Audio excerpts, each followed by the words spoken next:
श्री शिवाय नमस्तुभ्यं हर हर महादेव। 18 सितंबर हरतालिका तीज मतलब कि आज के लिए बहुत से लोगों के क्वेश्चन आ रहे हैं कि फल कौन से चढ़ाने हैं। गुरुजी ने जो धतूरे वाला उपाय बताया था वो धतूरा कैसे चढ़ाना है, प्रदोष काल में सारे काम करने हैं, कैसे करने हैं, कैसे नहीं करने हैं। तो इसके लिए यह वीडियो है, आप लोग पूरा वीडियो देखें, पूरी जानकारी प्राप्त करें। सारे उपाय गुरुजी की कथा से सुनकर अच्छे से समझकर ही मैं आपको विस्तार से बताऊंगी। तो पहला सवाल है कि 5 फल कौन से लेने हैं, क्या लेने हैं। तो 5 फल का मतलब है 5 प्रकार के फल। 5 फल नहीं है, 5 फल का मतलब है 5 प्रकार के फल। जैसे कि आपने केला ले लिया, संतरा ले लिया, सेब ले लिया, अनार ले लिया। इस टाइप से आप लोगों को 5 फल करने हैं।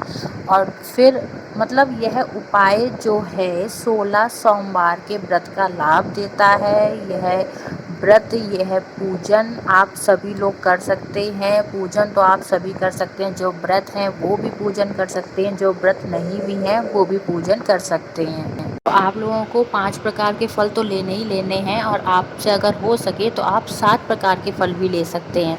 अगर नहीं हो रहा तो 5 तो लीजिए ही लीजिए। और उन 5 फलों में एक धतूरा ज़रूर होना चाहिए, क्योंकि महादेव जी को सबसे ज़्यादा प्रिय है धतूरा। धतूरा भी फल में ही आता है, और शिव महापुराण की बुक में अच्छे से लिखा हुआ है कि महादेव जी को धतूरा कितना ज़्यादा प्रिय है। और गुरु जी की कथा अगर आप लोगों ने सुनी होगी तो उन्होंने भी धतूरे के बारे में बहुत ही ज़्यादा विस्तार से बता रखा है। अब दूसरा पॉइंट आता है यह कि धतूरा चढ़ाना कैसे है हरतालिका तीज के पूजन में। तो धतूरा चढ़ाने का भी एक नियम होता है। वह नियम यह है कि आप अगर कांटेदार फूल भोले बाबा को समर्पित कर रहे हैं तो आप लोगों को यह बात उनसे बोलनी पड़ेगी। सबसे पहले तो आप लोगों को क्या करना है, धतूरे के फल को आपको अपने हृदय से टच करना है। अपने मन में, अपने दिल में जो भी मनोकामनाएं हैं, जो भी चिंता, कष्ट, परेशानी है, वो सारे मन में बोल देनी है। उसके बाद धतूरे के फल को आपको भोले बाबा के शिवलिंग के ऊपर समर्पित करना है। कैसे समर्पित करना है, जो उसकी डंडी होगी वो होगी अशोक सुंदरी माता की तरफ, मतलब अर्घा की तरफ जहाँ से जल बहता है, और जो कांटे होंगे वो होंगे आपकी तरफ। इस तरह से आपको वो समर्पित करना है, और मन ही मन में आपको भोले बाबा से बोलना है कि हे भोले बाबा, मैं यह कांटेदार फल आपको समर्पित कर रही हूँ।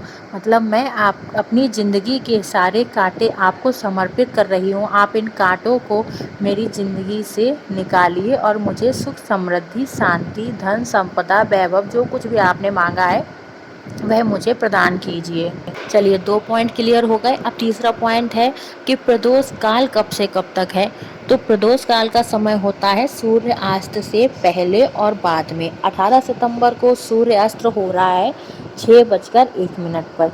तो उसका आधा घंटा पहले का समय और आधा घंटा बाद का समय, मतलब 5:30, और 6 के आधा घंटा बाद मतलब 6:30।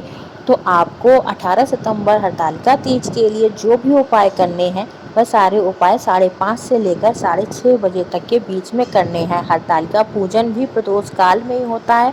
आपको इस समय के अंतर में ही सारी पूजा पाठ अपनी कर लेनी है। अब 4th पॉइंट लोगों के दिमाग में है कि फुलेरा बनाना कैसे है। तो फुलेरा बनाने का बहुत ही सरल नियम मैंने आपको पहले भी बता रखा है। चलिए अभी फिर मैं बता देती हूँ।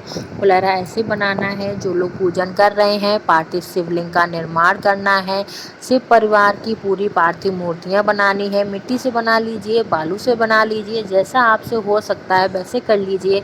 जो लोग व्रत हैं वो तो अपना पूरा पूजन करेंगे ही करेंगे, और जो लोग व्रत नहीं भी हैं उनको भी अगर पूजन करना है तो वह शिव मंदिर में जाकर पूरा शिव परिवार शिवलिंग के ऊपर होता है, वहाँ पर जाकर अपना पूजन कर सकते हैं, बहुत ही आराम से कर सकते हैं। चलिए आप बता देती हूँ फुलेरा आप लोगों को कैसे बनाना है।